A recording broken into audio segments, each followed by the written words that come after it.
Monsieur Alongo, le 28 novembre 2011, il y a eu un hold-up électoral à RD Congo. Parmi les effets collatéraux de cet acte de grand banditisme, il y a le fait que les musiciens congolais ne mettent plus les pieds en Europe. Pouvez-vous nous expliquer pourquoi? Merci beaucoup, monsieur Cheikh-Sita, pour m'avoir accordé la parole. Vous savez, quand il y a eu les élections en République démocratique du Congo, le 28 novembre 2011,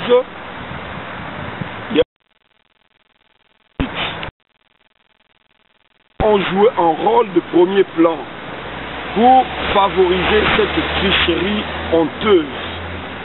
Il y a par exemple à Kisangani un musicien qui s'est permis de dire par exemple que Botombola Maboko Nalikolo pour la raïs. Vous comprenez que les musiciens sont des vecteurs de l'information. Ce sont des leaders d'opinion. Et s'ils ne peuvent pas jouer à bon escient leur jeu, et voilà pourquoi on peut connaître des conséquences désastreuses comme celles que nous connaissons aujourd'hui, l'interdiction générale de jouer, de se produire ici en Occident. Et pourquoi les Congolais qui vivent en Occident, pensez-vous, ils en sont arrivés là? S'ils en sont arrivés là, c'est justement une manifestation d'un ras-le-bol. Parce que ces musiciens, en principe, devaient se ranger du côté du peuple. Mais malheureusement, ils se rangent du côté des criminels, du côté de ceux, des affameurs du peuple congolais. C'est comme ça que, même jusqu'à aujourd'hui, la diaspora congolaise ne veut plus entendre parler des productions musicales ici ou des concerts en Europe et partout ailleurs. Et maintenant, quelle piste de sortie pour les musiciens? Qu'est-ce que vous voulez leur proposer de faire par rapport à cette situation-là?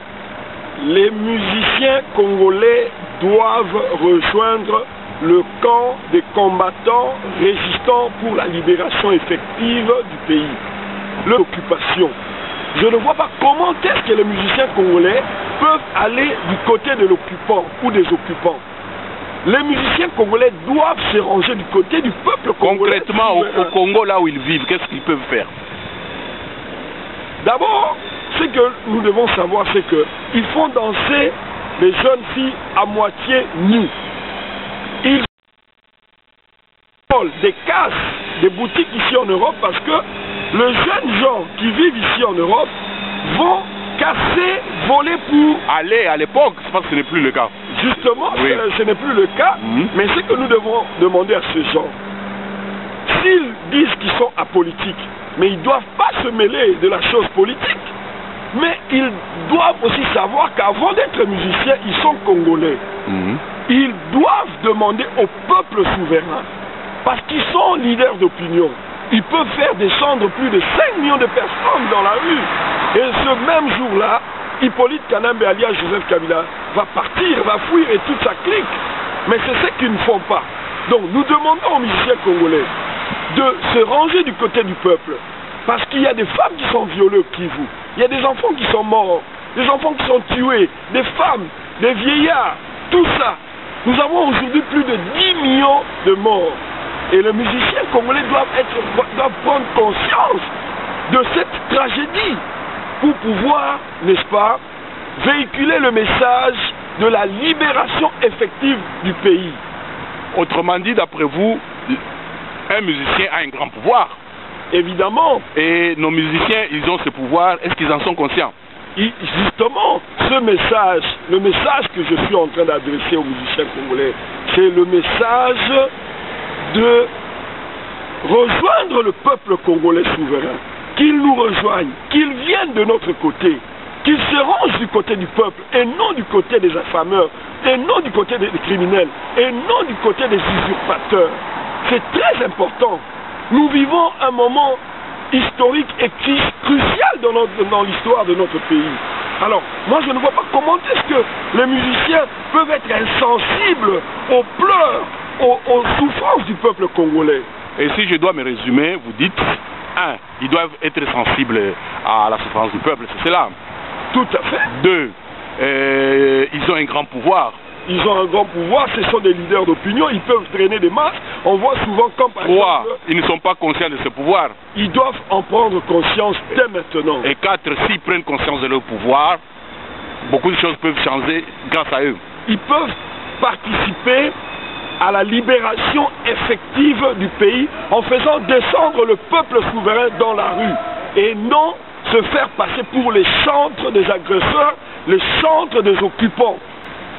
Monsieur Alongo, c'est bien de donner de bons conseils à nos musiciens. Est-ce que dans le monde, il y a des exemples contraires qui disent que les musiciens, d'ailleurs, ont fait mieux que ce que font nos musiciens vis-à-vis de leur patrie? Monsieur Cheikh-Fita, dans l'histoire du monde, il y a des musiciens qui se sont exilés, des musiciens qui se sont dressés contre l'occupation, qui se sont dressés contre l'oppresseur. Nous avons vu en Afrique du Sud Myriam Makeba qui avait fui l'Afrique du Sud sous l'apartheid. Il y a eu Fela Kuti qui a insurgé contre le pouvoir en place. Nous avons aussi le roi du reggae, Bob Marley, qui était un véritable révolutionnaire. Mais pourquoi les musiciens congolais ne peuvent pas suivre ces exemples-là? Vous devez savoir que vous avez une lourde responsabilité dans la libération de notre pays, le Congo.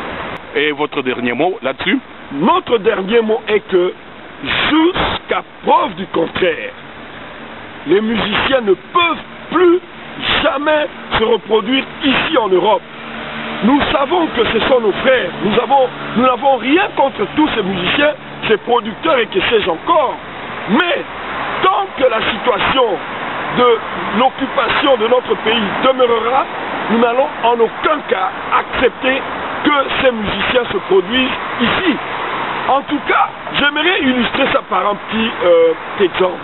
Mais pendant que ces musiciens jouent, pendant que ces musiciens se produisent en Europe, qu'on prenne seulement la cassette ou la vidéo de ces concerts, qu'on amène ça à ces femmes-là qui se cachent à cause des balles à Goma, à Kivu, dans le Grand Kivu, dans les forêts du Kivu, qu'on amène ces cassettes-là, ces vidéos-là à ces enfants qui se cachent dans la forêt.